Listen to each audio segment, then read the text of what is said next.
Hey everybody, welcome to Arcane Wednesday for June 17th, 2020. I'm your host, DM Gallibond.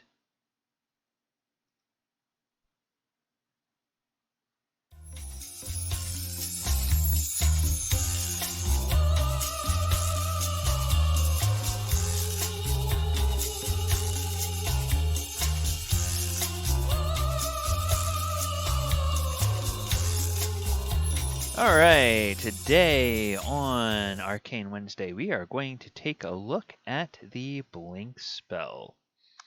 Alright, let's go ahead and get started. The Blink spell is a third level spell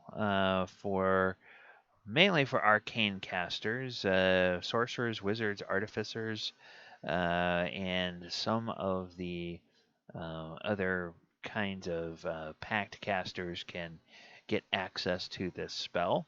It's a third level spell, takes one action, affects yourself, verbal and somatic, lasts for a minute. Transmutation spell, and basically, um, you roll a d20 at the end of each of your turns for the duration, and on 11 or higher, you vanish from your current plane of existence and appear in the ethereal plane. Um, and the spell fails, and the casting is wasted if you are already on that plane.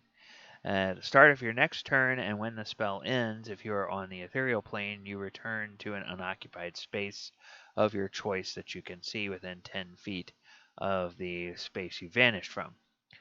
All right, so this is kind of, you have to kind of really parse out what's happening here. Okay, the first time you cast the spell, presumably you're on the natural world or in some other plane. And then at the end of your turn, you roll a d20. If that roll is 11 or higher, you blink over to the ethereal plane. If it's 10 or lower, you don't vanish. So you then stay in the ethereal plane until the start of your next turn. And so on the start of your next turn, boom, you're back from the ethereal plane, either in the same place you were or the closest unoccupied space. If, let's see, you return to an occupied space of your choice within 10 feet of the space you vanished from. Okay, never mind. You don't come back to that same place, but you come back within a 10-foot radius of that space. You stay there to take your turn and do your actions, and then at the end of your turn, you roll another d20. If that result is 11 or higher, foop, you're back to the ethereal plane until your turn comes around again. So this is what's going on with this blink spell. You disappear for a while, you come back, do your actions, and then maybe you disappear again, or maybe you hang around. And then that whole business about it failing if you're already on the ethereal plane, that's just when you initially cast the spell. Because there's no concentration, so it doesn't matter what happens. I mean, I presume if you go unconscious, the spell ends, but you don't have to concentrate on this spell. You will just keep going. And then while you're on the ethereal plane, you can see and hear the plane you originated from, which is cast in shades of gray. You can't see anything there more than 60 feet away. You can only affect and be affected by other creatures on the ethereal plane, and creatures that aren't there cannot perceive you or interact with you unless they have the ability to do so. And there are some creatures that specifically say they can see or they can shift into the ethereal plane. So you got to be careful about that. All right, so that's the 5th edition version of the spell.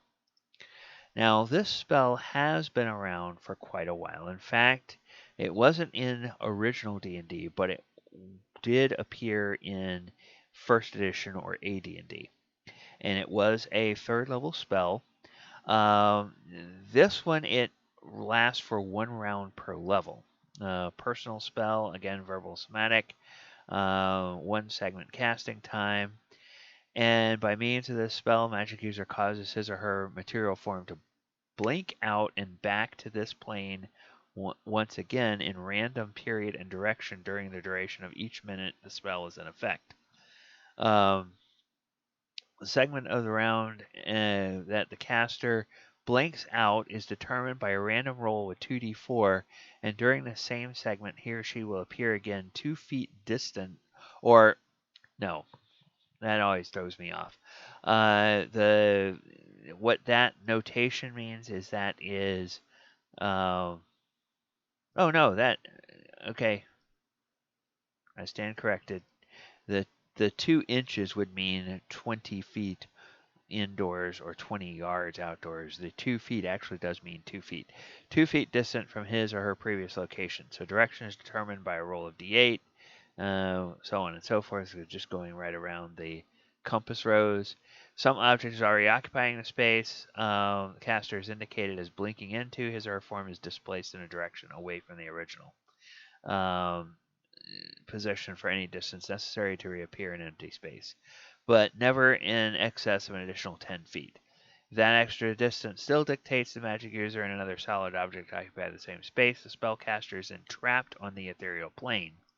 During and after the blink segment of a round, the spellcaster can be attacked only by opponents able to strike both locations at once. For example, a breath weapon, fireball, and similar wide area attack forms. Those not so able can only strike the magic user if they manage to attack prior to the blink segment. So this was part of the really complicated thing. There were 10 segments in every round in first edition, and you were supposed to track what segment of the round these things would happen on, and that's why you see, you know, everything from weapons to spells has a uh, time factor on it. So, um, you're supposed to divide up all the initiatives, figure out what segment they would go on, and then shift those initiatives based on the number of segments. It's just really, really, really overly complicated. And again, it goes back to D&D coming from a miniatures war game background where something like firing a musket took longer than firing a pistol, and firing a musket was then quicker than something like firing a cannon. So they had all these complicated rules about the length of time it took to do things based on trying to be historically accurate. Well, of course, when you're in a fantasy game with spells, who cares about being historically accurate? But the originators of the game thought it was really important. So it's one of those. It's one of those interesting things to see with the artifact of the spells and everything.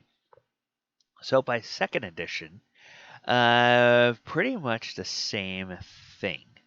Um, then and then of course you get all of this nonsense. Like if the spellcaster holds off his attack, if any, until after the blink, 2d8 delay until the blink is added to his normal 1d10 initiative roll. So he probably attacks last in the round. All right. So then Blink also appeared in 3rd edition, and now it was available to bards, sorcerers, wizards, um, most of the same thing, and then we got a really long, really complicated um, spell. Okay, blinking has several effects as follows. Physical attacks against you have 50% chance to miss, and blind fight feat doesn't help opponents since you're ethereal and not merely invisible. If the attack is capable of striking ethereal creatures, the miss chance is only 20% for concealment. And if the attacker can see invisible creatures, miss chance is also 20%. Okay, your own attacks have a 20% miss chance since you sometimes go ethereal just as you're about to strike. Any individually targeted spell has a 50% chance to fail. Your own spells have a 20% chance to activate just as you go ethereal. Your strike is a visible creature, plus 2 bonus to attack rolls. Denying your target any dexterity bonus to AC. While blinking, you can step through, but not you can step through, but not see through solid objects. For each 5 feet of solid material you walk through, there's 50% chance to become material. If this occurs, you are shunted off to the nearest open space and take 1d points of damage per 5 feet so traveled. You can only move at 3/4 speed. So you spend about half your time in the ethereal plane. You can see and even attack ethereal creatures. You interact with ethereal creatures roughly the same way you interact with material ones.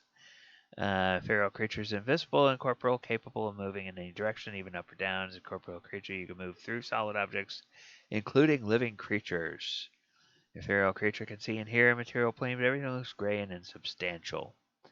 And then sight and hearing on the ethereal plane are normal when you are an ethereal creature.